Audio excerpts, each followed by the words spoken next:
Mother Bear collapsed in the middle of busy highway. What this baby did put everyone in tears. Let us know where you're watching from, and don't forget to subscribe if you're new to our channel. The morning sun beat down on Interstate 75, where hundreds of cars rushed by in a blur of metal and noise. Sarah Bennett gripped her steering wheel tightly, her eyes struggling to stay open after a 12-hour night shift at Memorial Hospital. The rhythmic hum of tires against asphalt nearly lulled her to sleep until something unusual caught her attention in the distance. Traffic ahead had slowed to a crawl. Sarah squinted, noticing a large brown mass sprawled across the middle lane of the highway. At first, she thought it might be debris from an accident, but as she inched closer, her heart skipped a beat. It was a massive brown bear, lying motionless on the scorching pavement. Sarah's nursing instincts kicked in immediately. She pulled over to the shoulder, ignoring the blaring horns from impatient drivers behind her. The summer heat radiated from the asphalt in waves as she stepped out of her car, her phone already dialing emergency services. "There's a bear collapsed on I-75 southbound," she reported, her voice trembling slightly. "It looks injured or sick. Please send wildlife services immediately." As Sarah moved cautiously closer, staying behind the guardrail, she noticed something that made her breath catch in her throat. A tiny bear cub, no larger than a small dog, paced nervously around its mother. The little creature's eyes were wide with fear, its small body quivering as cars continued to speed by in the remaining open lanes. "The mother bear has a cub with her," Sarah added urgently into the phone. "Please, hurry. I'm afraid the baby might run into traffic." Other drivers began to stop, forming an impromptu barrier with their vehicles. A man in a pickup truck, his name was Ethan Marshall, Sarah would later learn, pulled over and approached cautiously. "I called wildlife services," Sarah told him, her eyes never leaving the bears. "They said to keep our distance and make sure no one gets too close."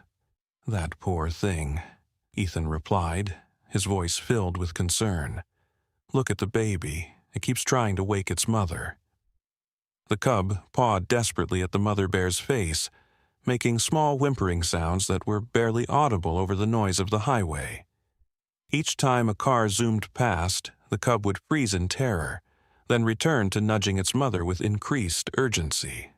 "I don't think she's breathing right," Sarah observed, her medical training allowing her to notice the shallow, irregular rise and fall of the mother bear's chest. She might be overheated or dehydrated. The minutes ticked by, painfully slow, as more vehicles stopped. A small crowd gathered at a safe distance, their faces reflecting a mixture of concern and curiosity. Some held up phones to record the scene, while others simply watched in worried silence. The cub's behavior grew increasingly distressed. It circled its mother, pulling at her fur with tiny paws, then sitting back on its haunches to let out heart-wrenching cries that seemed to pierce through the noise of the highway. Each cry sent shivers down Sarah's spine, reminding her of the universal language of fear and desperation that all creatures seemed to share. "Wildlife services should be here in 10 minutes, someone in the crowd announced, checking their phone. "They're bringing a veterinarian." But the cub couldn't understand the concept of waiting.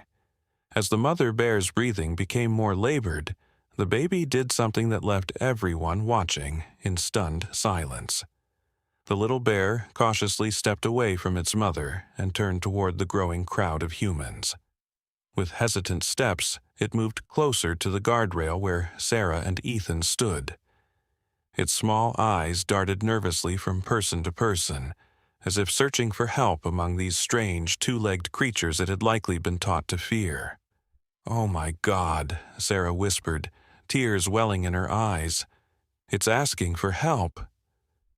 The cub took another tentative step toward the humans, its small body trembling with each movement. It stopped about 10 feet from the guardrail, sitting back on its haunches and letting out another plaintive cry that seemed to echo across the highway. In that moment, the bustling interstate fell eerily quiet, as if everyone and everything had paused to witness this extraordinary display of trust and desperation. "Don't move," Ethan cautioned, his voice barely audible. "We don't want to scare it away." Sarah nodded, her heart pounding in her chest. The cub's eyes locked with hers, and she felt an almost physical connection with the small creature. In her 15 years as a nurse, she had witnessed countless moments of human vulnerability, but nothing had prepared her for the raw emotion she felt watching this wild animal reach out for human assistance. A wildlife officer named Michael Hayes arrived before the main response team, his truck pulling up with lights flashing. He approached cautiously, dressed in his uniform and carrying a large case of equipment. "I got here as fast as I could," he said, surveying the scene with experienced eyes. "How long has the mother been down?" "At least 20 minutes since I stopped," Sarah replied, quickly explaining what they had observed. Michael nodded grimly. "Bears don't usually collapse unless something is seriously wrong. Could be anything from dehydration to poisoning. The summer heat doesn't help either." He carefully made his way closer to the guardrail, moving with slow, deliberate steps. The cub watched him approach, backing up slightly but not retreating to its mother. "Poor thing's terrified but won't leave Mom," Michael observed. "That's actually good news. Means the mother is probably still alive." A small crowd had formed along the shoulder of the highway, with more people stopping their cars to witness the unfolding drama. Among them was Lily Morgan, a veterinarian who happened to be driving by on her way to a conference.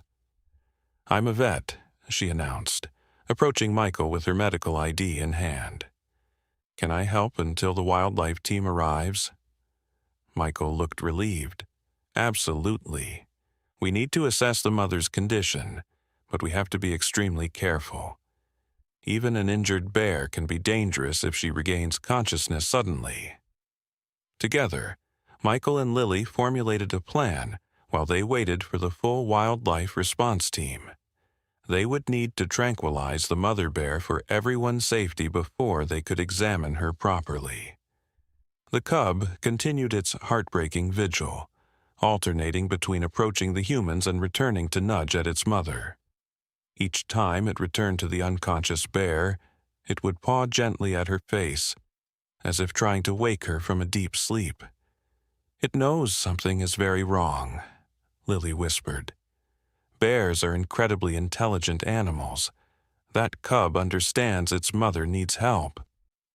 Sarah couldn't tear her eyes away from the scene. The bright morning sun beat down mercilessly on the highway, and she noticed the mother bear's tongue lolling from her mouth. "She's overheating," Sarah said suddenly. "Look at her breathing pattern and the way her tongue is out. I've seen heat exhaustion in human patients. The symptoms aren't that different."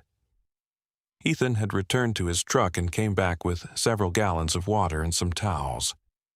"Would this help?" he asked, holding them up. "I always keep emergency supplies in my truck." Michael nodded gratefully. "If we can cool her down without getting too close, it might buy us some time." As they discussed the best approach, the cub did something that left them all speechless. It walked deliberately back to the humans, and this time, it came all the way to the guardrail.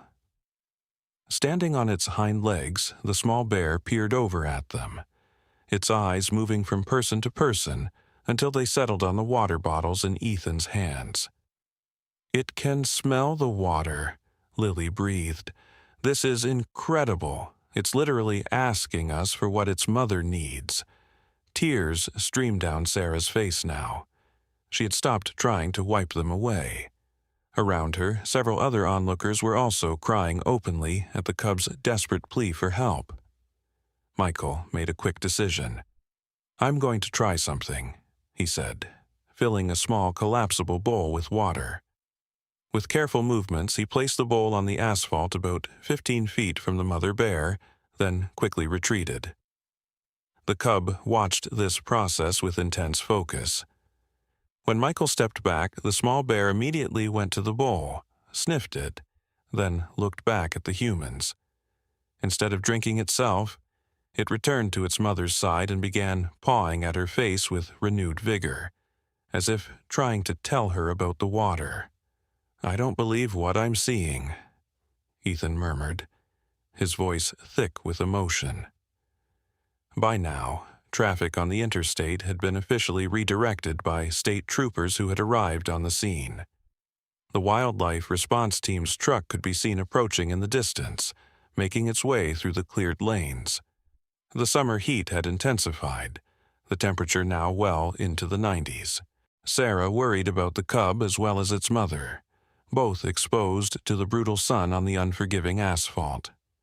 The small bear's fur was damp with sweat, its tiny chest heaving with each panicked breath.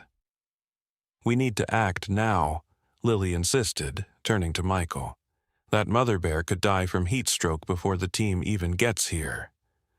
After a brief consultation with his supervisor over the radio, Michael agreed to a carefully orchestrated intervention. Lily would prepare a mild sedative, enough to keep the mother bear calm but not completely unconscious, while Michael would approach with a water-soaked tarp that could help cool her down. The risk was enormous. If the mother bear suddenly regained consciousness and felt threatened, she could become aggressive, putting everyone in danger. But the alternative, letting her die on the hot asphalt, was unthinkable. As Michael and Lily prepared their equipment, the cub did something that would later be described by witnesses as one of the most heart-wrenching sights they had ever seen. It lay down beside its mother, resting its small head against her chest, as if listening for her heartbeat. Its tiny paw stroked her fur in an almost human-like gesture of comfort. Several people in the crowd turned away, unable to bear the emotional weight of the scene. Others took photos and videos, their hands shaking as they documented the remarkable display of animal devotion. Sarah felt rooted to the spot, her medical training at war with her instinct for self-preservation. She wanted desperately to help, but knew that approaching a wild bear, even one that appeared unconscious, could be deadly. The cub suddenly raised its head and looked directly at Sarah again. There was something in its gaze that transcended the natural barrier between species, a silent communication that she felt in the depths of her soul. "I think it trusts you," Ethan said quietly, noticing the exchange. Before Sarah could respond, the wildlife team arrived in full force. 3 trucks carrying specialized equipment and a team of 5 experts. Among them was Dr. Connor Adams, the senior wildlife veterinarian for the State Conservation Department. The team moved with practiced efficiency, setting up a perimeter and preparing their equipment. Dr. Adams quickly assessed the situation, consulting with Michael and Lily about their observations. "The cub is the wild card here," he explained to the group. "Mother bears are fiercely protective. Even in a weakened state, she could become dangerous if she thinks her cub is threatened." They devised a careful strategy. Tranquilize the mother bear from a safe distance, then work quickly to stabilize her condition before transporting both bears to a wildlife rehabilitation facility. As the team prepared the tranquilizer gun, the cub suddenly dashed away from its mother and ran straight toward Sarah, stopping just a few feet away from her. The small bear stood on its hind legs again, swaying slightly as it balanced, its eyes never leaving hers. A collective gasp went up from the crowd. Even Dr. Adams looked stunned. "Don't move," he instructed Sarah quietly. "It's chosen you for some reason." The cub took another step forward, then another, until it was so close that Sarah could see the moisture in its dark eyes and the individual hairs of its brown fur. Then, in a gesture that would later make national headlines, The small bear reached out one paw toward her, as if offering a handshake. "It's asking for help," Sarah whispered, her voice breaking with emotion. "It wants us to save its mother." Dr. Adams had been working with wildlife for over 20 years, but even he seemed moved by the cub's behavior. "I've never seen anything like this," he admitted. "This goes against everything we know about wild bear behavior." With the cub so close to Sarah, the team had to reconsider their approach. They couldn't risk frightening it back to its mother's side just as they were preparing to tranquilize her. "Sarah," Dr. Adams said quietly, "I know this is asking a lot, but I think you need to be part of this. The cub has formed some kind of connection with you. If you're willing, we could use that to keep it safely away from its mother while we work." Sarah nodded without hesitation. "Tell me what to do." Under Dr. Adams' guidance, Sarah moved very slowly to a sitting position on the ground, making herself appear smaller and less threatening. The cub watched her movements with intelligent eyes, tracking every shift of her body. "Talk to it," Dr. Adams suggested. "Use a soft, calm voice. It's responding to you on some level." Sarah swallowed hard, then began speaking in the same gentle tones she used with frightened children in the emergency room. "It's okay, little one," she said softly. "We're going to help your mom. She's going to be okay." To everyone's amazement, the cub sat down as well, mirroring Sarah's posture. It remained about 5 feet away from her, but its eyes never left her face as she continued to speak softly. With the cub distracted, the wildlife team moved into position. Dr. Adams himself administered the tranquilizer dart with expert precision. The mother bear barely reacted.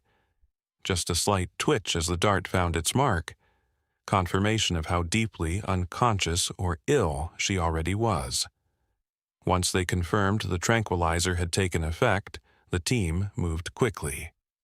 They covered the mother bear with water-soaked towels to lower her temperature and started an IV line to deliver fluids directly into her bloodstream.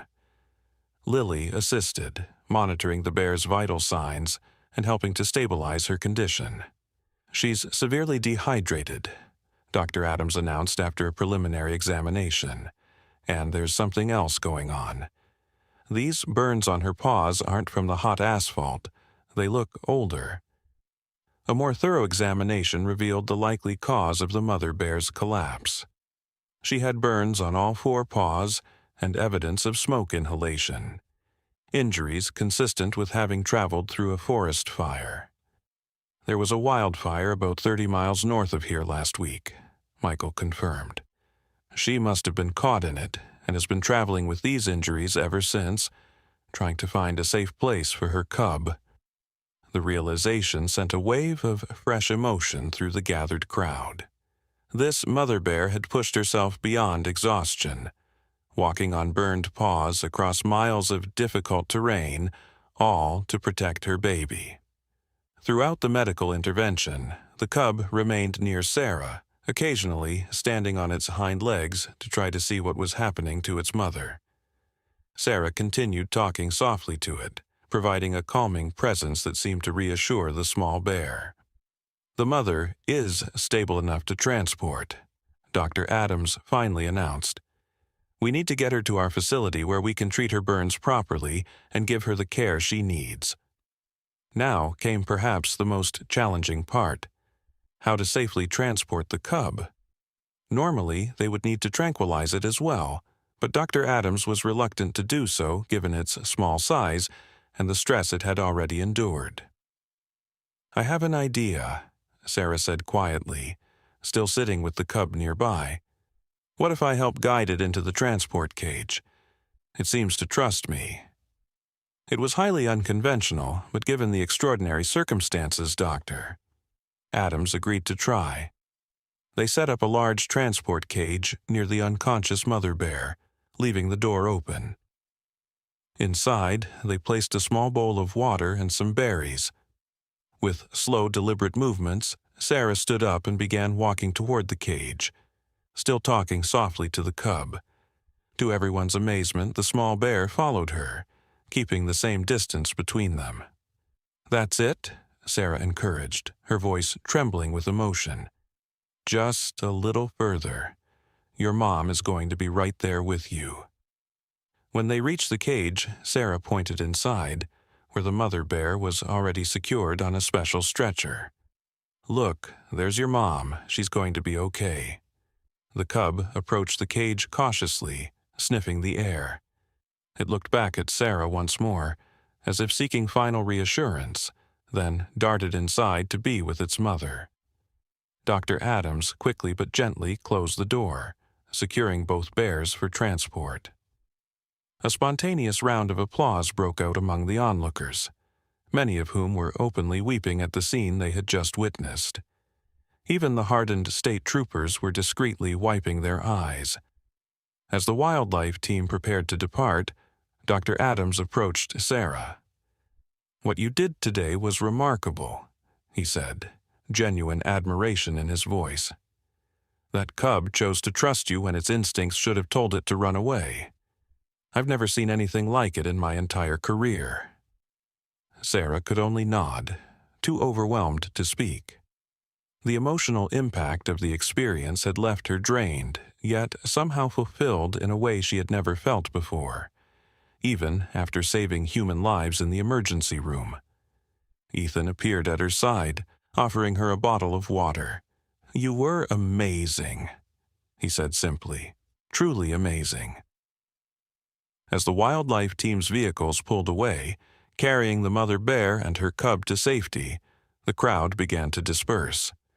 The highway would soon reopen, and the flow of traffic would resume as if nothing extraordinary had happened. But for those who had witnessed it, the image of that small bear reaching out to humans for help, defying its natural instincts in an act of desperate love for its mother, would remain forever etched in their memories. Sarah stood watching until the wildlife trucks disappeared from view, knowing she had just experienced something that had changed her fundamentally. In her years as a nurse, she had seen countless examples of human love and compassion, but there was something about this wild creature's trust that had touched her soul in a profound way. "Do you think they'll be okay?" she asked quietly, not really directing the question to anyone in particular. "I do," Lily replied, coming to stand beside her. "That mother bear has the strongest survival instinct I've ever seen. She walked miles on burned paws to protect her cub. And that baby," her voice caught with emotion, "that baby just showed us all what courage truly looks like." As Sarah finally returned to her car, exhausted but fulfilled, her phone began buzzing with notifications. Videos of the extraordinary event were already spreading across social media, touching the hearts of people far beyond the confines of Interstate 75.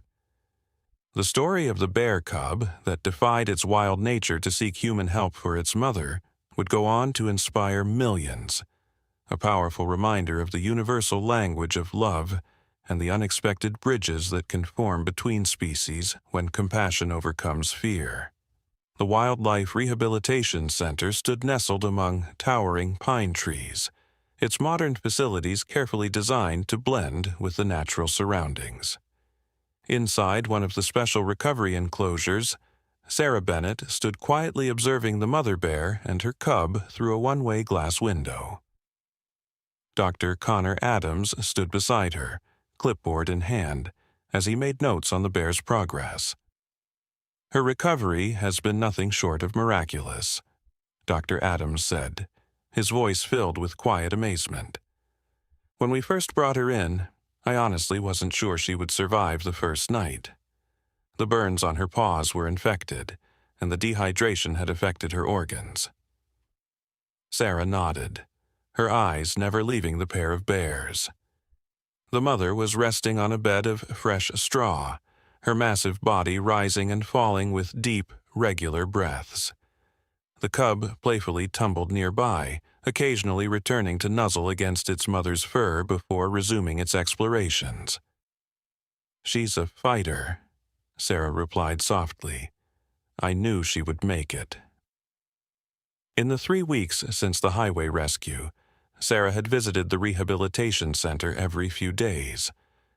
The staff had made an exception to their usual no visitors policy, recognizing the unique bond that had formed between her and the bears, especially the cub.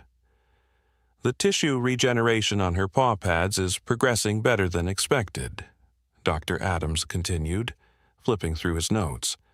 "The antibiotics cleared the infection, and the specialized burn treatment is helping new skin form. She's eating well and showing normal protective behaviors toward her cub." Sarah smiled at this. "Protective how?" "She growls at all of us when we need to examine the cub," Dr. Adams chuckled. "All except you. She watches you, but she doesn't display the same defensive posture when you're near her baby. It's as if she remembers what you did." "That's impossible," Sarah said, though her heart leapt at the thought. "Bears can't possibly understand something like that." Dr. Adams raised an eyebrow. 25 years in wildlife medicine has taught me never to underestimate what animals understand, especially not after what I witnessed on that highway. The memory of that day had replayed in Sarah's mind countless times. The image of the small cub approaching her, desperate for help, had changed something fundamental in her understanding of the natural world. As a medical professional, she had always believed in the scientific explanation for things, but this experience had opened a door to something more profound, something she couldn't quite explain with her rational mind.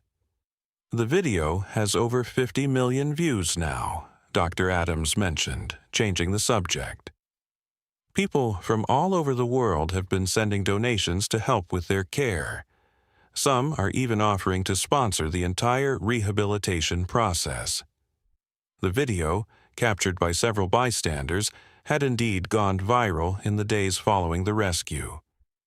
News outlets around the world had picked up the story, featuring interviews with witnesses and experts discussing the extraordinary behavior of the bear cub. Sarah herself had declined most interview requests, uncomfortable with the attention and feeling that the story wasn't about her at all. "Have you decided what you're going to name them?" Dr. Adams asked. The center had asked Sarah to name the bear and her cub, an honor usually reserved for the staff member most involved in a rescue. She had been thinking about it for days, wanting to choose names that would honor the courage and trust the bears had displayed. "I think so," she said hesitantly. "For the mother, I was thinking Phoenix, because she literally walked through fire to save her baby and then rose from the ashes of that experience." Dr. Adams nodded approvingly. "Very fitting. And the cub? Hope," Sarah said simply, "because that's what she gave all of us that day on the highway. A reminder that even in the darkest moments, reaching out to others, even those we've been taught to fear, can create a bridge to salvation." As if hearing its new name, the cub suddenly looked up toward the observation window. Though Sarah knew the bear couldn't actually see her through the one-way glass, it seemed to stare directly at her, its head tilted in that curious way she remembered from their first encounter. "I think she approves," Dr. Adams said with a smile. A soft knock on the door interrupted their conversation. Lily Morgan, the veterinarian who had helped during the highway rescue, entered the observation room. "Sorry to interrupt," she said, "but I thought you'd want to know. The lab results came back from the tissue samples we took." Dr. Adams took the folder Lily offered, scanning the contents quickly. "What is it?" Sarah asked, noting the change in his expression. "It's about Phoenix's burns," he explained. "The analysis shows chemical residue in the damaged tissue, specifically traces of accelerant." "Accelerant?" Sarah repeated, processing the implication. "You mean..." The fire wasn't natural, Lily confirmed grimly. According to these results, it was deliberately set. The revelation hung heavily in the air. The thought that someone had intentionally started the fire that had nearly killed Phoenix and her cub filled Sarah with a cold anger. The Forestry Department and Fire Investigation Unit have been notified, Dr. Adams said. They're reopening the investigation into the cause of the fire. Sarah turned back to look at the bears, her heart aching with this new knowledge. They've been through so much already, she said softly. And for what? Someone's carelessness or cruelty? Unfortunately, we see this more often than we'd like to admit, Lily said. But there's some good news, too. The public attention from your rescue has sparked a renewed interest in wildlife protection. The governor just announced increased funding for forest patrols and fire prevention specifically because of this case. It was small comfort in the face of what Phoenix and Hope had endured, but it was something. A reminder that sometimes, out of tragedy, positive change could emerge. When will they be released back into the wild? Sarah asked, changing the subject to something more hopeful. Not for several months, Doctor, Adams explained. Phoenix needs time to fully heal, and then they'll both need to go through our rehabilitation protocol to ensure they maintain their natural behaviors and fear of humans. Fear of humans? Sarah repeated, looking pointedly at Hope, who was now standing on her hind legs, playfully batting at a hanging enrichment toy. Dr. Adams smiled ruefully. Yes, that's going to be our challenge with this little one. The cub has formed associations with humans, particularly you, that aren't typical for wild bears. We'll need to carefully manage that during rehabilitation to give her the best chance at a successful life in the wild. Sarah nodded, understanding the importance of this even as she felt a twinge of sadness. The thought of Hope learning to fear her, to run away if they ever encountered each other again, was painful, yet she knew it was necessary for the cub's survival. There is one other option we've been discussing, Lily said carefully, exchanging a glance with Dr. Adams. What option? Sarah asked. Given Hope's unusual socialization and the extent of Phoenix's injuries, we're considering whether they might be better suited for a permanent sanctuary placement rather than complete release. You mean they wouldn't go back to the wild at all? Sarah frowned. They would still live in a natural setting, Dr. Adams clarified. But it would be a protected environment. Hundreds of acres of natural habitat where they could live safely while still being wild bears in every meaningful way.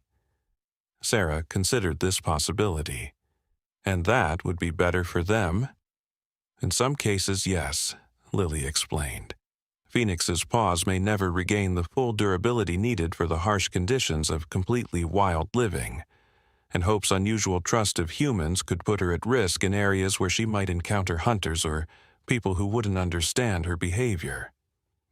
The three of them watched in silence as Phoenix rose from her straw bed and ambled over to a shallow pool that had been built into the enclosure floor. With careful movements, she placed her healing paws into the cool water, a behavior the staff had noticed she seemed to find comforting. Hope bounded over immediately, splashing into the pool with characteristic exuberance. Phoenix gently nudged her cub with her snout, and the little bear responded by playfully batting at her mother's face. They've been through so much together, Sarah said softly.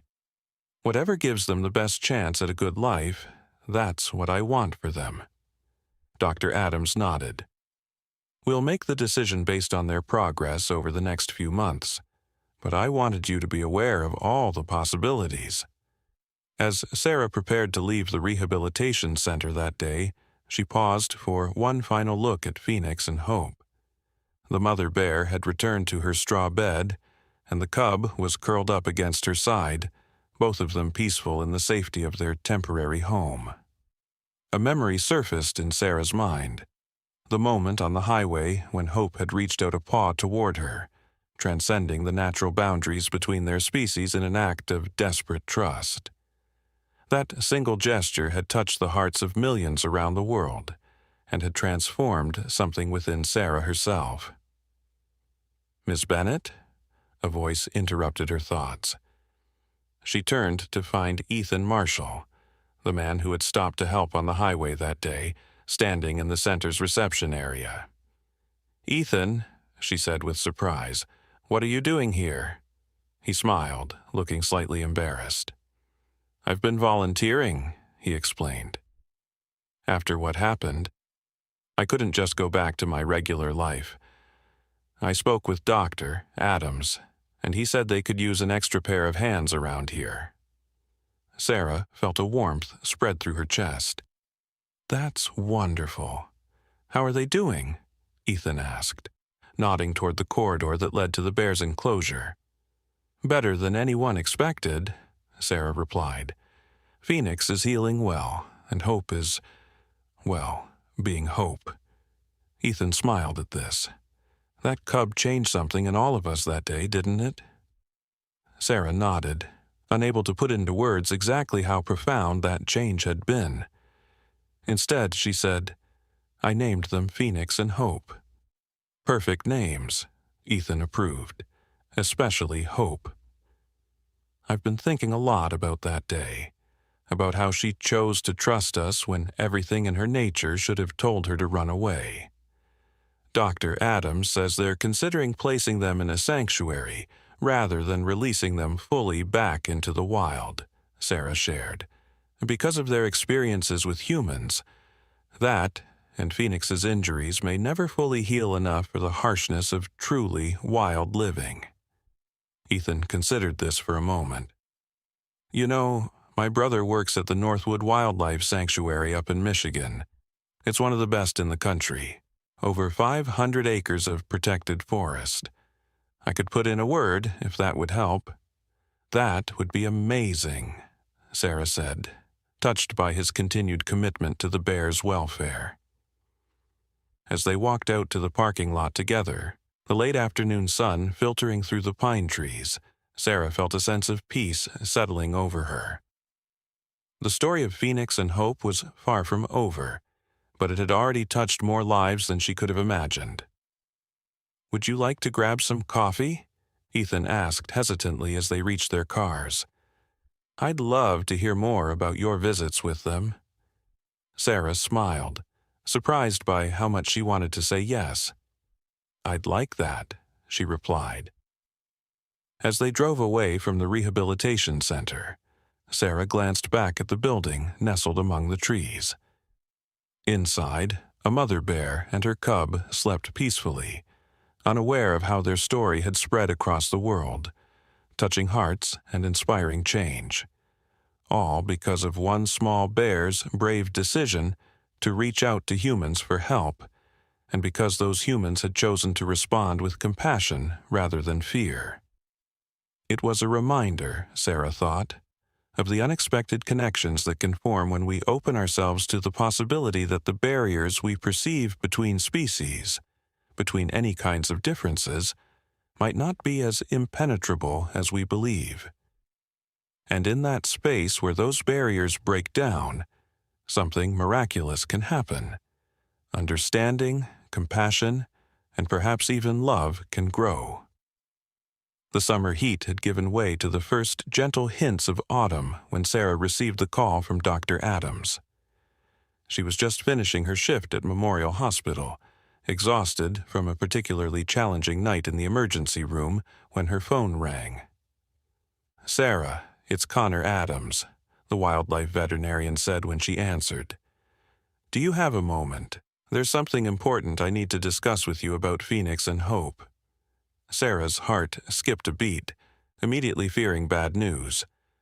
"Is everything okay? Has something happened to them?" No, they're doing well," Dr. Adams reassured her quickly. "Actually, they're thriving. That's part of what I want to talk to you about. Could you stop by the center this afternoon?" 4 hours later, After catching a few hours of much-needed sleep, Sarah pulled into the rehabilitation center's parking lot. The familiar scent of pine trees greeted her as she stepped out of her car, along with the distant sounds of the various wildlife residents undergoing rehabilitation. Dr. Adams met her at the entrance, his face bearing a mix of emotions that Sarah couldn't quite read. "Thanks for coming," he said, leading her down the corridor toward his office rather than to the bear's enclosure, as she had expected. Inside the office, Sarah was surprised to find Lily Morgan and a man she didn't recognize. Tall with salt and pepper hair, and the weathered look of someone who spent most of his time outdoors. "Sarah, this is Jack Thornton," Dr. Adams introduced. "He's the director of the Northwood Wildlife Sanctuary in Michigan." Ethan's brother's sanctuary, Sarah realized aloud, shaking the man's hand. Jack nodded. "Ethan has told me all about you and the remarkable bears you helped save. That's actually why I'm here." Dr. Adams gestured for everyone to sit down. "We've made a decision about Phoenix and Hope's future," he began, "and we wanted to discuss it with you first, given your special connection to them." Sarah nodded, suddenly nervous about what they were going to tell her. "As you know, we've been assessing whether they should be fully released back into the wild or placed in a sanctuary environment," Dr. Adams continued. "After extensive evaluation, we believe the sanctuary is the better option." Though Sarah had been prepared for this possibility, hearing it confirmed still stirred mixed emotions within her. "Because of Phoenix's injuries?" she asked. "Partly," Lily answered. "Her paws have healed remarkably well, but she'll always have some limitation in her mobility and durability. In the wild, that could compromise her ability to forage effectively and protect her cub. But there's something else," Jack Thornton added, leaning forward slightly. "Something quite extraordinary that's affected our decision." Dr. Adams pulled up a video on his computer monitor and turned it so Sarah could see. It showed Phoenix and Hope in their enclosure during what appeared to be a routine feeding time. A staff member Sarah didn't recognize was placing food in their habitat through a special compartment designed to minimize human contact. In the video, Hope approached the feeding area as usual, but then did something unexpected. The cub picked up a piece of fruit and carried it all the way back to Phoenix, dropping it directly in front of her mother before returning for her own portion. "She's bringing food to her mother," Sarah observed, touched by the cub's behavior. "Yes," Dr. Adams said, "but that's not what's remarkable. Bears don't typically do this. Cubs are usually focused on their own nutrition. We think Hope learned this behavior by watching our staff care for Phoenix during her early recovery." "She's mimicking human caregiving behaviors," Lily explained. "We've documented multiple instances of this. She's integrated behaviors she observed from humans into her own repertoire." "Is that bad?" Sarah asked, trying to understand the implications. "Not bad," Jack clarified. "Just highly unusual. It indicates a level of observational learning and cognitive flexibility that we rarely see in wild bears. Hope has essentially created a hybrid behavioral pattern, part wild bear, part influenced by what she's observed in human caregivers." Sarah processed this information, remembering how Hope had sought human help on the highway, another behavior that defied typical wild animal instincts.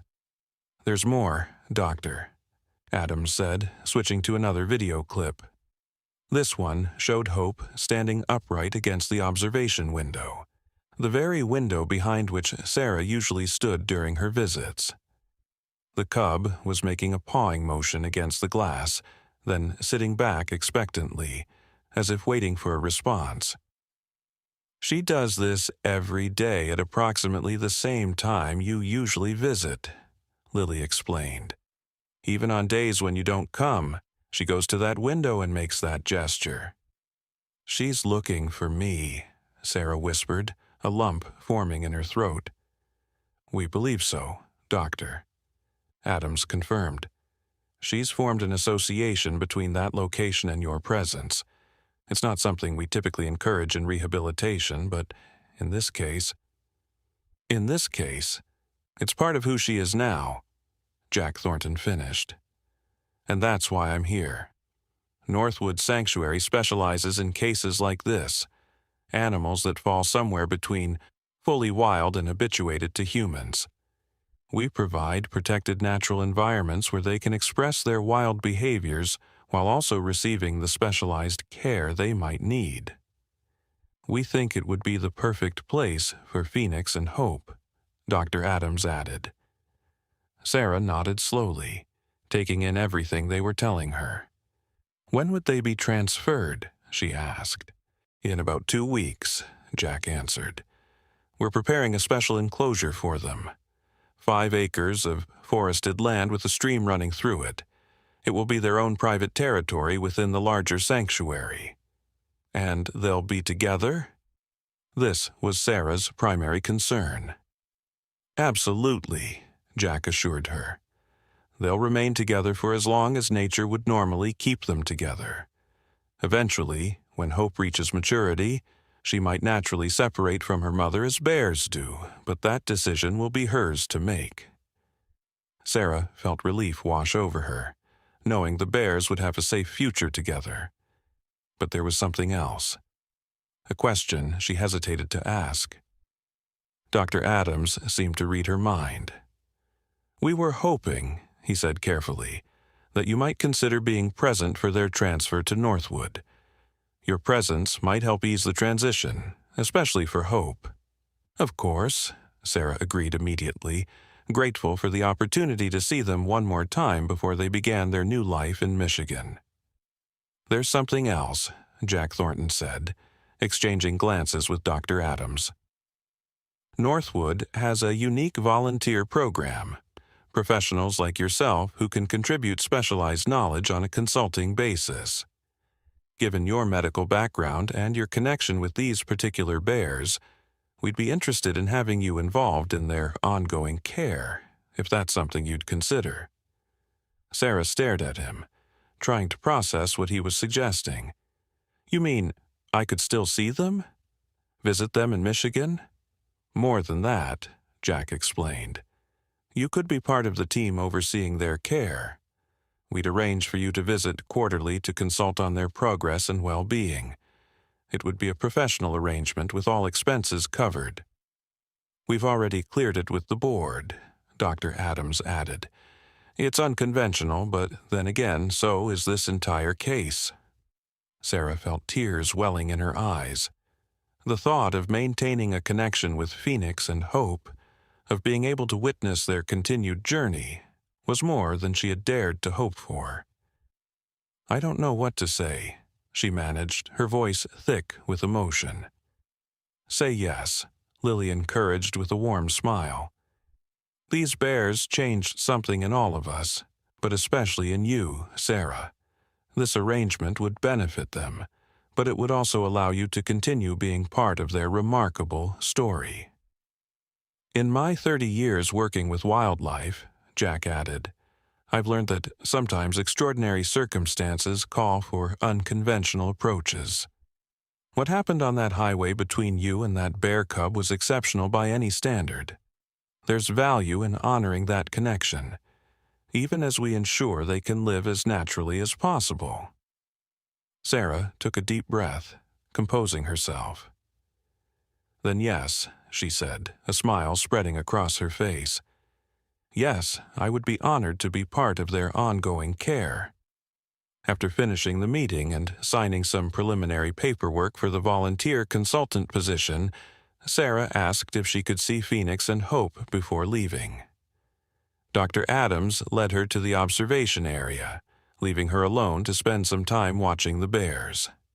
Inside their enclosure, Phoenix was exploring a newly added enrichment structure, a series of platforms and hidden food puzzles designed to stimulate her problem-solving abilities.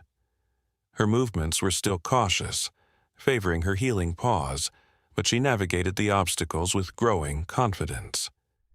The massive burn scars were still visible on her paw pads, but new tissue had formed, and her fur was growing back in patches where it had been singed away. Hope bounded around energetically, occasionally racing up to investigate what her mother had discovered, then darting off to explore on her own. The cub had grown noticeably in the weeks since the rescue, its body filling out with healthy muscle under a glossy coat of brown fur. As Sarah watched, Hope suddenly stopped her play and turned toward the observation window. The cub tilted her head, seeming to sense Sarah's presence despite the one-way glass. Then, in a gesture that brought tears to Sarah's eyes, Hope stood up on her hind legs and placed a paw against the glass, just as she had done in the video Dr. Adams had shown her. "I'm here," Sarah whispered, knowing the bear couldn't hear her but feeling the connection nonetheless. "And I'll still be there wherever you go." Hope held the position for several seconds, then dropped back to all fours and returned to her play. But the moment had resonated deep within Sarah's heart, a reminder of the mysterious bond that had formed between them on that sweltering highway. As she left the rehabilitation center, Sarah found Ethan waiting by her car, a hopeful expression on his face. "Did they tell you about Northwood?" he asked. Sarah nodded, smiling. "They did. And about the consultant position." "I have you to thank for that, don't I?" Ethan looked slightly sheepish. "I might have suggested it to my brother, but the decision was entirely his and the center's. They recognized what I saw that day on the highway, something special between you and that cub that shouldn't be severed completely." "Thank you," Sarah said simply, overwhelmed with gratitude. "So, you'll be visiting Michigan regularly," Ethan observed with a casual tone that didn't quite mask his interest. "As it happens, I've been offered a position at Northwood, too, helping to design and build natural enrichment structures for their residents." "You're moving to Michigan?" Sarah asked, surprised. Ethan nodded. "After everything that happened with Phoenix and Hope, it changed something in me. Made me want to be part of protecting wildlife in a more direct way." He paused, then added with a smile, "Plus, it means I might see you when you come to visit your bears." "They're not my bears," Sarah corrected automatically, though her heart warmed at his words. "Maybe not," Ethan conceded, "but you're definitely their human." As the sun began to set behind the pine trees surrounding the rehabilitation center, Sarah reflected on the extraordinary chain of events that had brought her to this moment. What had begun as a routine drive home from a night shift had transformed into a life-changing encounter that would now take her in directions she never could have imagined. Sometimes, she thought, the most profound connections come from the most unexpected places, even from a small bear cub reaching out a paw in desperate trust on a sweltering highway. The morning of the bear's transfer to Northwood Wildlife Sanctuary dawned with a crystalline clarity that seemed fitting for such a significant day. Sarah arrived at the rehabilitation center just as the first rays of sunlight filtered through the eastern trees, casting long shadows across the parking lot. She found the staff already busy with preparations, moving with the quiet efficiency of professionals who understood the delicacy of the task ahead. Dr. Adams greeted her at the entrance, his face showing both excitement and the solemn responsibility he felt. "Good morning, Sarah. Everything's on schedule so far. The transport team arrived an hour ago, and they're setting up the specialized equipment now." Sarah nodded, her stomach fluttering with a mixture of emotions she couldn't quite name. "How are they this morning?" she asked, referring to Phoenix and Hope. "Calm," Dr. Adams replied. "We gave Phoenix a mild sedative last night, just enough to keep her stress levels manageable during transport. Hope is her usual curious self, watching everything we do with those intelligent eyes of hers. They walked together to the preparation area, where Sarah found Jack Thornton overseeing the final adjustments to a large transport container specially designed for moving bears. It was essentially a reinforced mobile den with solid walls that would block the bears' view of the outside world during the journey, reducing their stress. The drive to Michigan will take about 8 hours, Jack explained when he saw Sarah. We'll make 2 brief stops along the way to check on them and provide water, but otherwise we want to keep the journey as continuous and calm as possible. Sarah appreciated the meticulous planning that had gone into every aspect of the bear's care. It was another reminder of how many people had been touched by their story and were now invested in their well-being. "Will I be able to see them before they go?" she asked. Dr. Adams nodded. "Actually, we'd like you to be present when we move them into the transport container. Hope responds so positively to your presence, we think it might help keep her calm during the transfer process."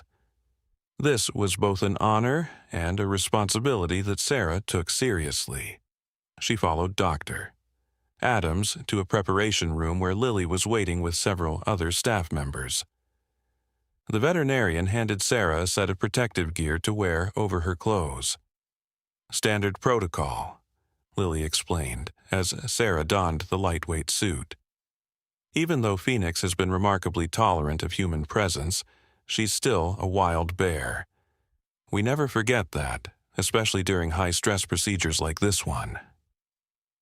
Once everyone was properly equipped, they moved as a coordinated team toward the bear's enclosure. The plan had been carefully choreographed over the past week. Phoenix would be guided into the transport container first, followed by Hope. The sedative Phoenix had received was mild enough to keep her calm, but not so strong that she couldn't move under her own power, an important consideration for her dignity and continued recovery. As they entered the enclosure area, Sarah's heart raced with anticipation. Through the observation window, she could see Phoenix resting in her favorite corner, her massive body rising and falling with deep, steady breaths. Hope was nearby, occasionally nudging her mother as if checking on her condition. "We'll open the partition between their living area and the transfer chamber in a moment," Dr. Adams explained quietly. "The transport container has been placed at the end of that chamber, with fresh bedding and some of their familiar scent markers inside." Sarah nodded, understanding the importance of making the container feel as safe and familiar as possible to the bears. "Here we go," Dr. Adams said, nodding to a technician who operated the electronic partition system. With a soft hydraulic hiss, the partition began to rise. Phoenix lifted her head, immediately alert to the change in her environment. Hope, always quick to investigate anything new, bounded toward the opening partition with characteristic curiosity. "That's good," Lily murmured. "Let Hope investigate first. She'll help Phoenix feel more comfortable with the new space." They watched as the cub ventured into the transfer chamber, sniffing every corner and examining the transport container with intense interest. After a thorough exploration, Hope returned to Phoenix, making soft vocalizations that seemed to communicate some message between them. To everyone's amazement, Phoenix then rose to her feet and began moving slowly toward the transfer chamber, following her cub's lead. Her movements were still careful, mindful of her healing paws, but she showed none of the hesitation or stress they had feared. "Incredible," Jack Thornton whispered. "The cub is guiding her mother.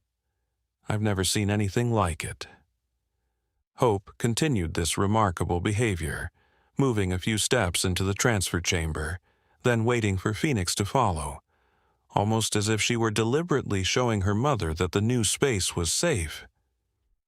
When both bears were fully in the transfer chamber, the team carefully closed the partition behind them. Now they needed to guide the bears into the actual transport container, potentially the most stressful part of the process. "Sarah," Dr. Adams said quietly, This is where we could use your help."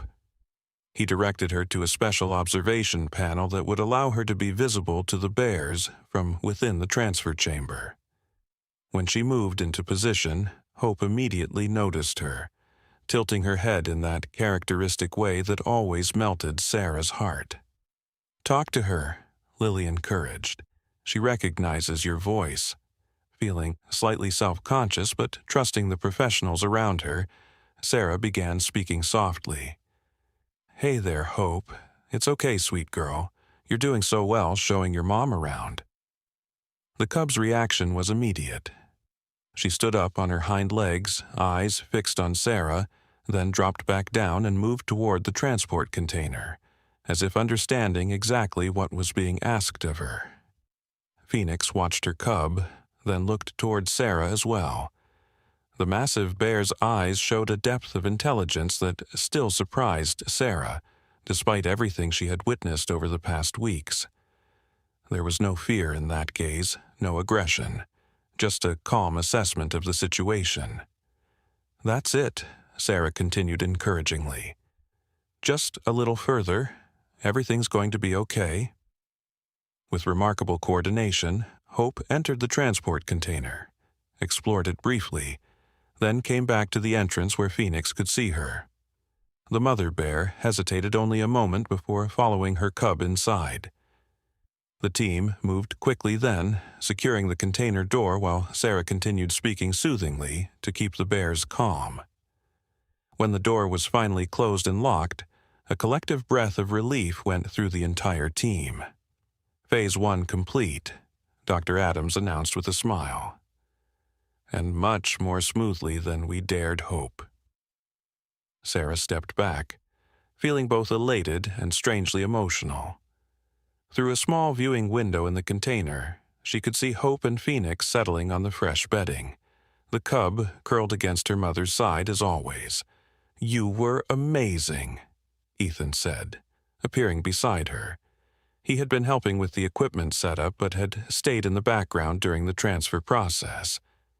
"It wasn't me," Sarah replied honestly. "It was Hope. She understood what needed to happen and helped her mother through it.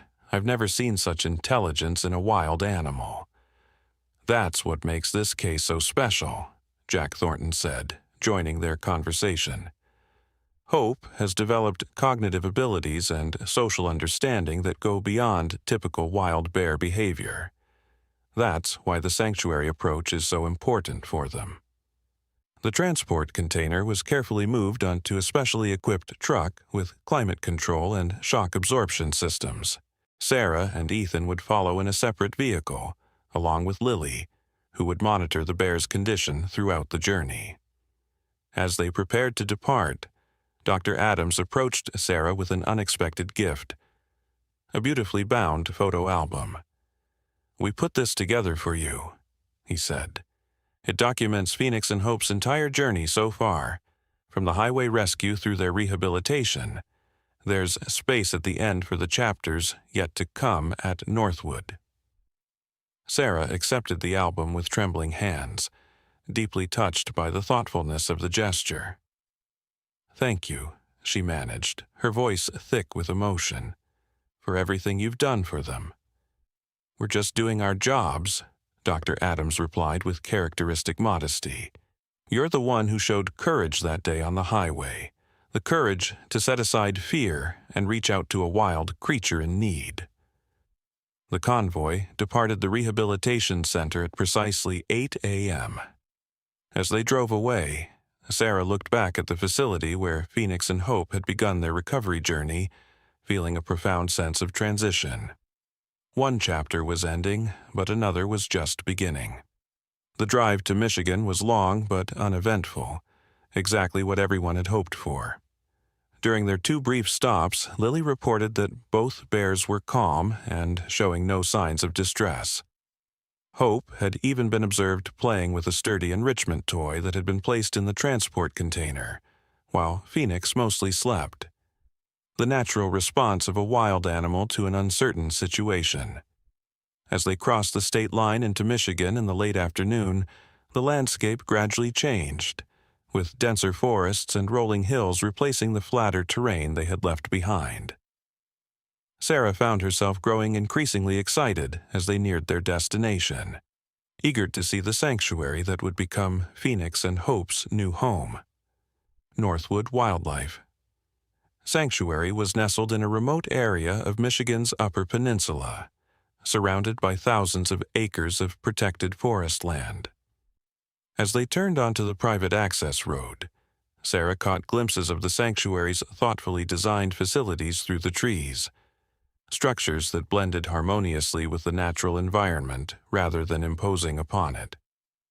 Jack had driven ahead and was waiting at the entrance to greet them, along with several members of his staff. "Welcome to Northwood," he said warmly as Sarah and Ethan stepped out of their vehicle, stretching after the long drive. "It's beautiful," Sarah remarked, taking in the peaceful surroundings. The sanctuary's main buildings were constructed of natural materials, local stone and timber, and designed to nestle among the trees as if they had grown there naturally. "We've prepared their new habitat," Jack told her as they walked together toward a gathering of staff members. "Would you like to see it before we complete the transfer?" Sarah nodded eagerly. They followed a winding path through the woods until they reached a large, carefully fenced area that extended as far as she could see in several directions. 5 acres, Jack explained. All secure, but designed to feel completely natural to them. There's a stream running through the middle, several denning sites we've prepared, and natural food sources we've cultivated. Berry bushes, honeybee hives at a safe distance, and fish in the deeper pools of the stream. Sarah was impressed by the attention to detail. This wasn't just a cage or an enclosure. It was a thoughtfully designed ecosystem that would allow Phoenix and Hope to express their natural behaviors while remaining safe from the threats they might face in truly wild conditions. "What about winter?" she asked, knowing how bears typically hibernated during the cold northern months. "We've created 3 different potential hibernation dens." Jack pointed to barely visible structures integrated into the natural landscape. "They're partially constructed to ensure safety, but Phoenix will choose which one she prefers and will finish preparing it herself. That's an important natural behavior we want to preserve." By the time they returned to the main area, the transport truck had been positioned near a specialized transfer facility adjacent to the bear's new habitat. The next few hours would be critical, moving Phoenix and Hope from their transport container into the acclimatization area where they would spend their first week before being released into the larger habitat. "We'll follow the same procedure that worked at the rehabilitation center," Lily explained as the team prepared for the transfer. "Sarah, we'd like you in the same position as before, encouraging Hope to lead the way." This final transfer went even more smoothly than the first. Hope, perhaps sensing that this journey was nearing its end, seemed eager to explore the spacious acclimatization area. Phoenix followed with growing confidence, her movements stronger than they had been just weeks before, a testament to her remarkable recovery. When both bears were safely in their new temporary quarters, Sarah watched through the observation window as Hope immediately began investigating every corner, climbing the sturdy logs that had been positioned as enrichment structures, and dipping her paws experimentally into the small pool that had been provided. Phoenix moved more deliberately, carefully testing the various surfaces beneath her healing paws and thoroughly sniffing the air to absorb all the new scents of this unfamiliar place. After completing her inspection, she settled on a bed of fresh straw, watching her cubs' exuberant explorations with what Sarah could only interpret as maternal patience. "They're going to be just fine," Jack said, standing beside Sarah at the window. "In a week, when they've had time to adjust to these new surroundings, we'll open the passage to the larger habitat. They'll be able to explore that space while still having access to the secure area until they're completely comfortable." Sarah nodded, feeling a complex mixture of emotions. joy at seeing the bears in this beautiful new environment, sadness at the thought of leaving them, and a deep sense of fulfillment knowing they would have the best possible life here. Your first official consulting visit is scheduled for 6 weeks from now, Jack reminded her. But you're welcome to stay for a few days now, if you'd like, to observe their initial adjustment period. Sarah hadn't planned for this possibility, but the idea of spending more time watching Phoenix and Hope settle into their new home was deeply appealing. "I'd like that very much," she said. "If it wouldn't be an imposition." "Not at all," Jack assured her. "We have comfortable guest quarters for visiting researchers and consultants, and I know Ethan would appreciate having you here while he gets oriented to his new position." At the mention of Ethan, Sarah glanced across the room to where he was engaged in animated conversation with one of the sanctuary's habitat designers, already immersed in his new role. He caught her looking and smiled warmly, causing a flutter in her chest that had become increasingly familiar over the past weeks. The sanctuary staff welcomed Sarah into their community with genuine warmth. That evening, they gathered for a communal dinner in the main lodge, a tradition, Jack explained, that helped foster the sense of family among the people who had dedicated their lives to wildlife conservation. As Sarah listened to the passionate conversations around the table, discussions about habitat preservation, rehabilitation techniques, and the individual stories of the animals in their care, she felt a growing sense that she had found a place where her own unexpected connection with Phoenix and Hope was not just accepted, but valued. Later that night, after most of the staff had retired to their quarters, Sarah sat alone on the lodge's wraparound porch, gazing up at a sky brilliant with stars. The forest around her was alive with night sounds, the distant hooting of an owl, the rustle of small creatures in the underbrush, the whisper of wind through pine needles. "Mind if I join you?" Ethan's voice came softly from the doorway. Sarah smiled and patted the empty space on the bench beside her. "Not at all." He settled next to her, following her gaze upward to the star-filled sky. "Pretty amazing, isn't it?" he said. "You don't see stars like this in the city." "No," she agreed. "Everything's different here, clearer somehow." They sat in comfortable silence for a while, listening to the night sounds of the forest. "I was thinking about that day on the highway," Ethan said finally. "How random it was that we both stopped at exactly that moment." "I've thought about that too," Sarah admitted. "If I hadn't been getting off that night shift, if you hadn't been traveling that particular road, if that mother bear hadn't chosen that specific place to collapse, if Hope hadn't been brave enough to approach humans for help, the chain of coincidences, or perhaps something more meaningful than coincidence, stretched back through time, each link essential to the outcome they were now witnessing. "Do you believe in fate?" Ethan asked unexpectedly. Sarah considered the question seriously. "I don't know," she answered honestly. "As a medical professional, I'm trained to look for logical explanations, cause and effect. But what happened with Phoenix and Hope?"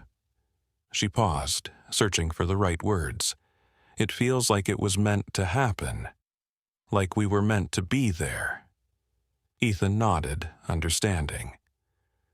"My grandfather was Anishinaabe, Native American," he said. "He used to tell me stories about the kinship between humans and animals, how we're all connected in ways we don't fully understand. I never knew how much I believed those stories until I saw that little bear reach out to you on the highway." Sarah felt a resonance with his words, a truth that went beyond scientific explanation. "Whatever brought us all together that day," she said softly, "I'm grateful for it." "Me too," Ethan replied, his hand finding hers in the darkness. They sat together beneath the star-filled sky, connected by the extraordinary experience they had shared and the new path that had opened before them, a path neither could have imagined just weeks before, yet one that now felt right in the deepest sense of the word. In the acclimatization area not far from where they sat, Phoenix and Hope slept peacefully. The cub curled against her mother's side as always. Their journey had been marked by pain and fear, by courage and trust, and now by the promise of a new beginning in this sanctuary among the trees. And in the quiet of that star-filled night, surrounded by the ancient forest that would be the bears' new home, Sarah felt a sense of completion. Not an ending, but a circle connecting past to future. Connecting humans to the wild creatures with whom they shared the earth. Connecting heart to heart across the boundaries that usually kept them apart. The Michigan winter had been long and deep, the landscape transformed by heavy snows and temperatures that regularly dipped well below freezing. For Sarah, making her quarterly visits to the sanctuary, each trip had revealed new facets of Phoenix and Hope's adaptation to their environment. During her December visit, she had watched with fascination as Phoenix selected one of the prepared den sites, the most remote and secure of the three options, and spent days meticulously preparing it for winter, adding additional insulation of leaves and branches to the human-constructed foundation. She's displaying perfectly natural denning behavior, Jack had explained as they observed from a discreet distance. This is exactly what we hoped to see. Hope had assisted in the preparation, carrying smaller branches and mimicking her mother's movements in that uncanny way she had of learning through observation. But the most remarkable moment had come when Phoenix had finally deemed the den ready. Instead of immediately entering herself, she had nudged Hope inside first, waiting until her cub was safely settled before joining her. Putting her cub's safety first, even when she's exhausted from the preparation, Lily had noted. Classic maternal behavior, but still so moving to witness. The bears had entered full hibernation shortly after, their metabolic processes slowing dramatically as their bodies adapted to survive the winter months without food. The sanctuary staff had continued remote monitoring through sensitive thermal imaging and sound equipment that allowed them to confirm the bears' well-being without disturbing their natural cycle. Now, as April brought the first sustained warmth to the northern forests, Sarah had returned for her spring visit, eagerly anticipating the bears' emergence from hibernation. She had arrived the previous evening, welcomed warmly by the sanctuary staff who had come to know her over the past months. Ethan had been waiting for her at the main lodge, his face lighting up when she arrived. Their relationship had developed slowly but steadily during her quarterly visits, each one strengthening the connection between them. They had been careful, taking time to know each other beyond the extraordinary circumstances that had brought them together, but neither could deny the deepening of their feelings with each reunion. This morning, they walked together along the path to the observation blind nearest the den Phoenix had chosen. The forest was awakening around them, with delicate wildflowers pushing through the leaf litter and birds calling enthusiastically from budding branches overhead. "Any signs yet?" Sarah asked as they walked. Ethan nodded, his expression excited. The thermal imaging showed increased activity 2 days ago. And yesterday, one of the wildlife cams caught a brief glimpse of Phoenix at the den entrance, though she went back inside fairly quickly. "Testing conditions," Sarah observed, making sure it's truly safe to bring Hope out.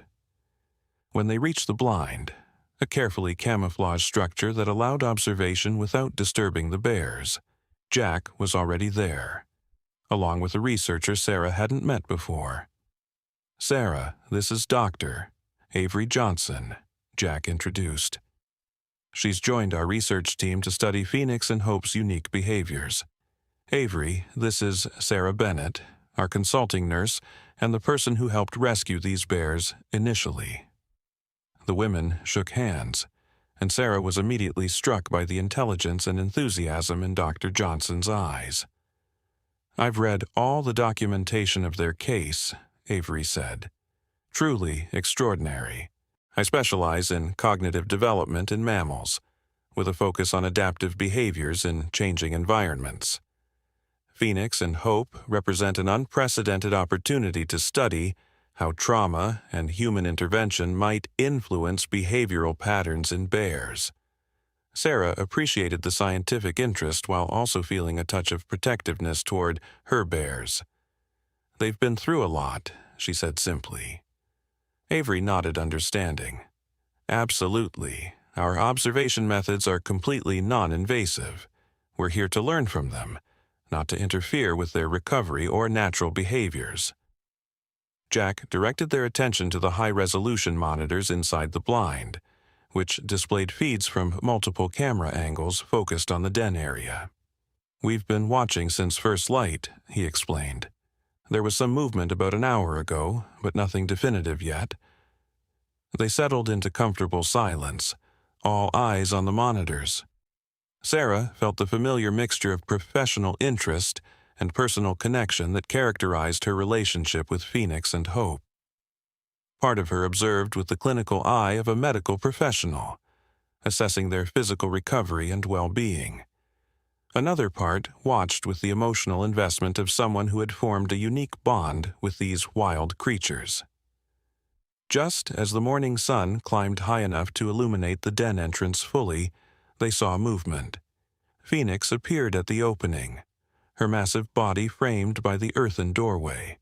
She looked magnificently healthy, her fur thick and glossy after the winter months, her movements confident as she emerged fully into the spring sunlight. "Her paws look completely healed," Sarah observed with satisfaction, noting how firmly the bear planted each foot as she moved. Phoenix stood still for several minutes, her nose working as she processed the scents of the awakening forest. She stretched elaborately, muscles rippling beneath her dense fur, then turned back toward the den entrance and made a soft, vocalizing sound. Moments later, Hope appeared, blinking in the bright light.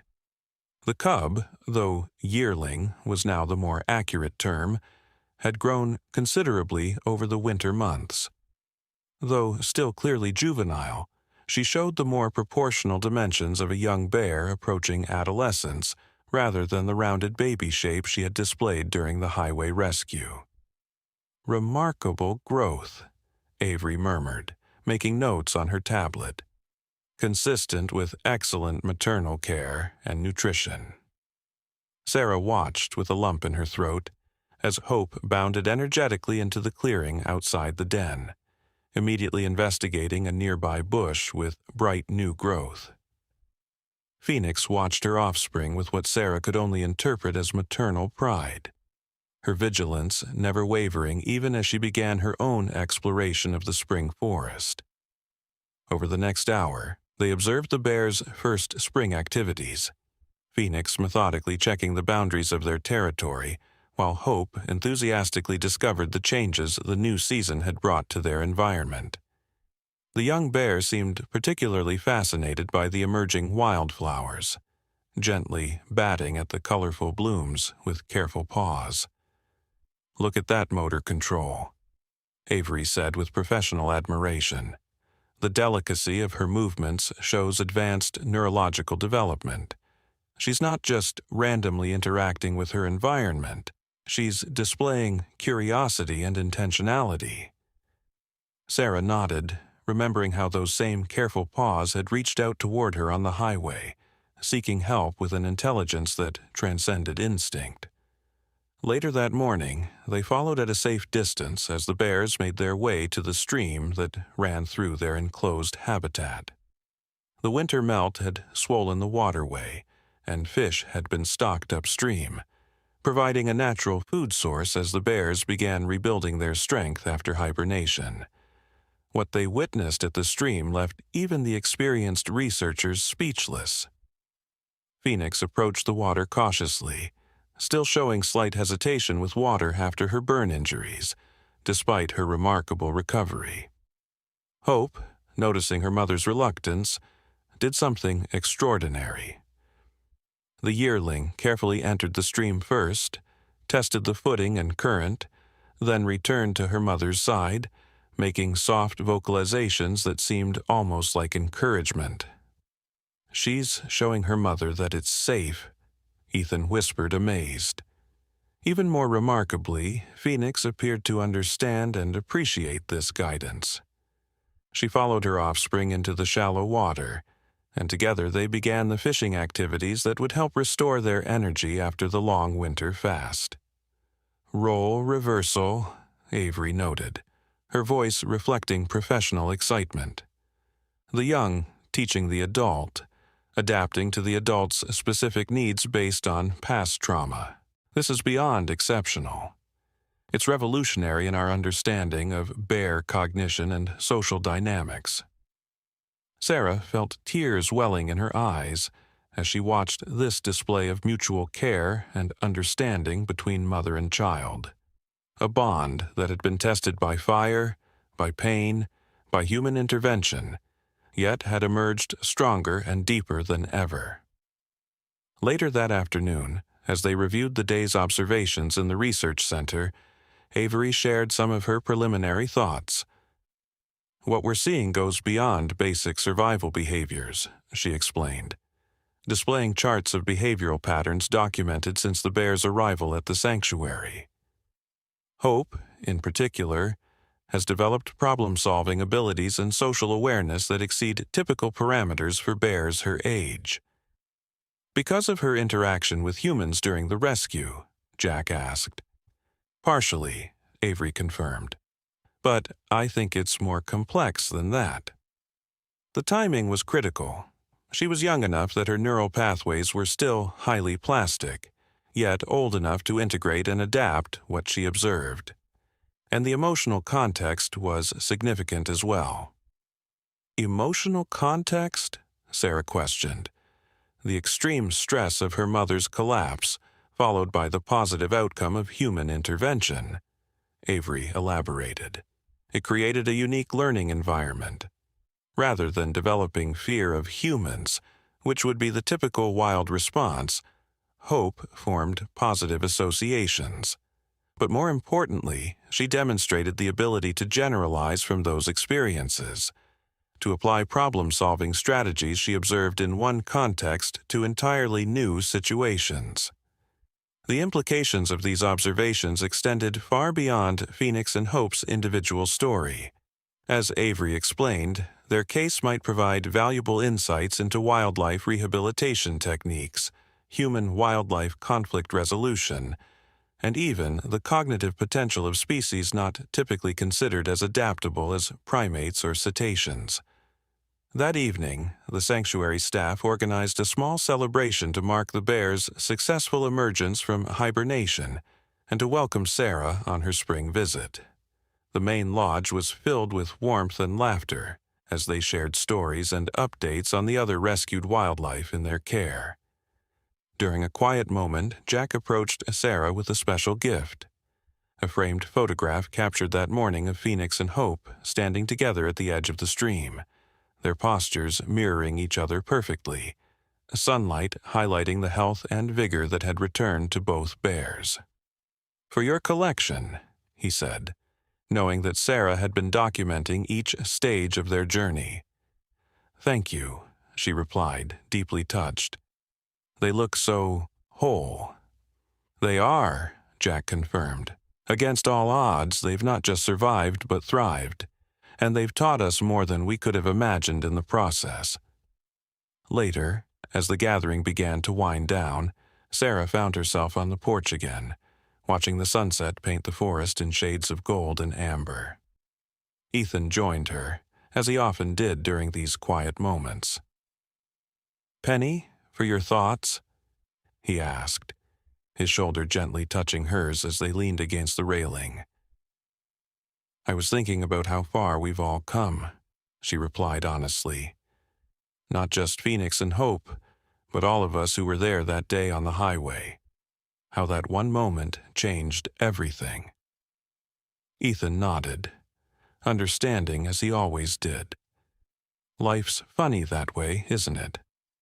You never know which moments are going to be the turning points until you look back and see the path they opened. They stood in comfortable silence, watching as the last rays of sunlight filtered through the trees. "I've been offered a permanent position here," Sarah said finally, voicing the decision she had been contemplating for months. "Jack wants me to develop a specialized medical program for injured wildlife, combining my human medical knowledge with wildlife veterinary practices." Ethan turned to her, his eyes bright with happiness. "Sarah, that's wonderful. Will you take it?" She nodded, a smile spreading across her face. "I've already spoken with the hospital about transitioning to part-time. I'll divide my time between here and there, at least for now. Eventually, ... She left the thought unfinished, but her eyes conveyed what she wasn't yet ready to say aloud. That eventually she could see herself here permanently, building a new life connected to the work that had unexpectedly captured her heart. "I'm so glad," Ethan said softly, taking her hand in his. "This place needs you. The animals need you." He paused, then added with gentle sincerity, "I need you." Sarah leaned into him, feeling the rightness of this moment, of this place, of the path that had opened before her through one remarkable act of trust between species. In the gathering twilight, somewhere within their protected forest haven, Phoenix and Hope were settling into their first night outside the hibernation den. Wild creatures finding their way in a world that had dealt them both hardship and unexpected grace. Their story had touched countless lives, rippling outward from that desperate moment on a sweltering highway to create connections no one could have foreseen. And as stars began to appear in the darkening sky above Northwood Sanctuary, Sarah felt a deep sense of gratitude for the mysterious workings of life that had brought them all to this moment. A mother bear with the courage to walk on burned paws to save her child. A cub with the trust to reach across the divide between wild and human, and the people whose hearts had been opened by that remarkable act of faith. Some stories, she reflected, never truly end. They simply continue unfolding, their meaning deepening with time, their impact touching lives in ways that cannot be measured. The story of Phoenix and Hope was such a tale, not just of rescue and rehabilitation, but of the profound connections that can form when we open ourselves to the possibility that the barriers between species, between wilderness and civilization, between them and us, might be more permeable than we ever imagined. And in that permeable space, where compassion flows across boundaries, the most extraordinary transformations become possible for a mother bear and her cub, and for the humans whose lives they had forever changed. On a golden autumn afternoon, Sarah stood at the edge of the observation platform, watching as Phoenix and Hope foraged among the fallen leaves in their spacious habitat. 5 years had passed since that fateful day on the highway, and the changes were remarkable to behold. Phoenix had aged with grace, her muzzle now touched with gray, but her movements still powerful and deliberate. The scars on her paws had faded to barely visible reminders of her ordeal. She remained dignified and watchful, the embodiment of wild resilience. Hope had grown into a magnificent adult bear, her coat rich and glossy in the autumn light. Though she now equaled her mother in size, there remained something distinctive about her, an unusual awareness, a way of observing the world that set her apart from other bears at the sanctuary. "Still watching over your patients?" Ethan's voice came from behind as he joined Sarah on the platform, his arm slipping naturally around her waist. Sarah leaned into his embrace, the gold band on her finger catching the sunlight. They had married 2 years earlier in a simple ceremony right here at the sanctuary, with Phoenix and Hope's habitat as the backdrop for their vows. "They're not really my patients anymore," she replied softly. "They haven't needed medical care for years now." "Maybe not," Ethan acknowledged, "but that doesn't change the connection." Below them, as if sensing their presence, Hope looked up toward the observation platform.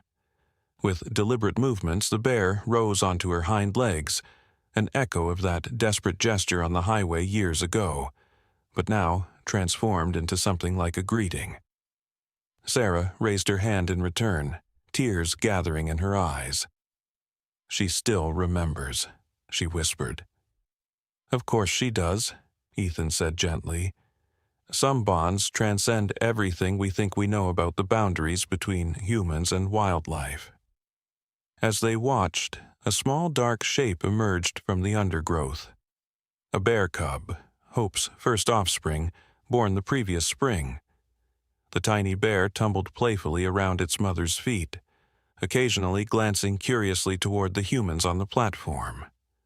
Phoenix approached her daughter and grandcub, the three generations forming a tableau that symbolized everything the sanctuary stood for: healing, continuation, and the precious gift of life preserved against the odds.